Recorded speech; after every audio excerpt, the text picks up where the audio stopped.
Hey everybody, my name is Ann with Energy Masters, and here we have Grace Caldwell. Grace manages the solar part of our company, and she has a lot of knowledge and experience regarding solar, so I thought we'd ask her a few questions. So first off, it's safe to say that Reno area, we get our power from NV Energy, right? Right. So if you want to add solar to that, how does that work? Yeah, pretty much any either homeowner or business owner can put solar on their property if they'd like to. You need to go through NV Energy and fill out what's called a net metering application, which ensures that everything that gets tied into the grid is all up to code and meets certain standards, so there's no safety issues. So pretty much any type of solar system needs to go through that process. So backing up from that, you would find somebody, a contractor, to work with to find out what you need, and you need to have that information together. And then once you've decided on the system and you've committed going ahead and have a signed contract, then at that point you can go in and make the application within the energy. And as long as the equipment meets all the appropriate requirements and that it's a licensed contractor doing it, then you shouldn't have any trouble getting approved. So I've heard people having different types of solar. Can you tell us something about that? Sure. First of all, there's a couple broad types of solar. One would be for solar electricity. One would be for off-grid use, where you don't have any utility grid. You're not hooked up to NV Energy, for example. So we do quite a bit of those types of systems in areas, not even that remote, but just areas where it would cost quite a bit to run power in, from the main utility to your property, and then you can just do your own completely off-grid system. And that's sort of one area. But as far as most of us who do have utility grid power, so that applies to most of us, you can then either do a simple system where you have solar panels, what's called an inverter that inverts the power, you tie into the utility grid, and the system runs whenever it's sunny out, it's making power, and you're building up credits and so forth. If the utility grid goes down at some point, then in that type of system, for safety reasons, it automatically disengages and shuts off. So even though it's sunny out, you have a roof full of solar, you can't use the solar at that point. Once the NV Energy grid comes back on, then it automatically kicks back on again. The other type of system would be same thing. You're still tied into the NV Energy grid through the panels and the inverter, but you would also have an energy storage system. And in that sense, you would then have the capability of, if the grid goes down, you would have some backup. You wouldn't know the difference. I mean, the lights wouldn't even flicker. It just continues to work seamlessly. And then when the grid comes back on, then it goes back to using the utility grid power. And in that second scenario, what you would also do now, something that's fairly new in Nevada, NV Energy September a year ago, initiated a new, what they call time of use rate. That works very well for solar producers, in the sense that you pay different rates for electricity depending on what time of day you're using it. And the system is programmed to know what that is, and it manages the power. So it either draws, when the house needs power, it either draws from the solar directly, or from the utility grid, or from the energy that's stored. And it manages that whole system and can increase the overall sort of cash value of the system beyond just your straight system that operates the traditional way, I guess you'd say. So those are sort of the overall choices. So what would be the installation process of solar? Okay, in solar, it typically, what I've seen over the years is about roughly a 90-day period from when somebody sort of signs a contract to when it gets installed. So that basically involves applying for the net metering application with NV Energy, which typically your contractor would do this. They'll be bringing the product in, get the engineering and permitting finished.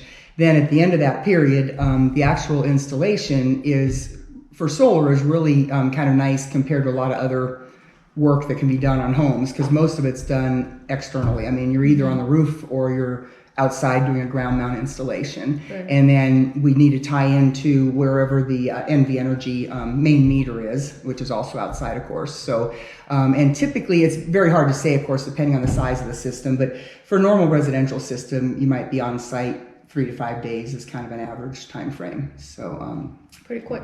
Yeah, fairly quick at that point. After some waiting, then it's fairly quick at the end, right? And then after that, you have just a couple more steps of you have inspection by the local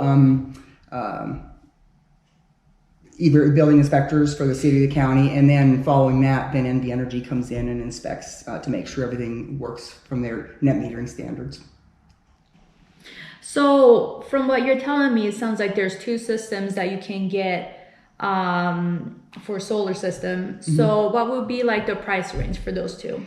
And that's always the tough one to say because it just varies so much depending on the size of the home. I'd say probably realistically, if you just do a system without any energy storage, just a standard net metering system, probably realistically, after you get the tax credit, by the way, which is now 26% still, so still a nice tax credit, you'd probably be in the $10,000 range, kind of minimum. And then if you obviously if you have a bigger house, you go up to 20, 30,000. And then if you go with a system that has energy storage, I'd say probably minimum there would be maybe $17,000, $18,000 for a decent sized solar system with some energy storage to take advantage of the time of use metering rates we talked about. And then from there, again, you could then bump up the battery size however much you want, really, as far as depending on how much what we call autonomy you want, how many hours or days of power backup you want in case the grid goes down. Okay, so this must vary depending on what kind of solar system you install, but what would be like an average return on investment?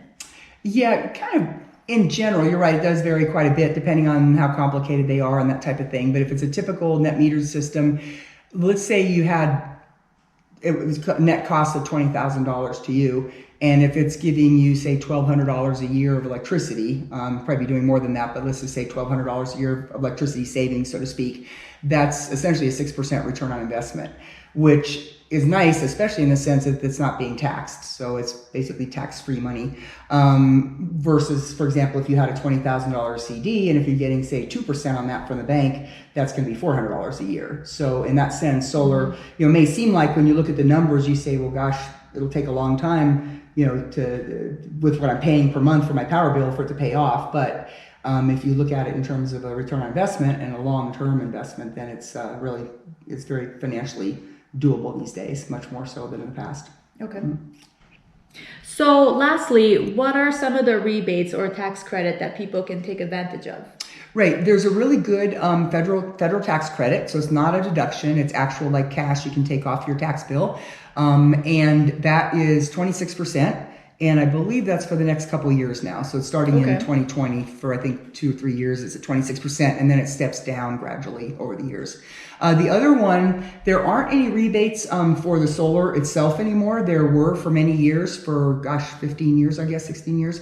But those have all been used up. And now with the price of solar being so much lower, it's sort of able to stand on its own a little bit better as far as that goes. It's become so much more competitive during that time frame, which was the whole point of the rebates, was to kind of get the solar industry going. And exactly.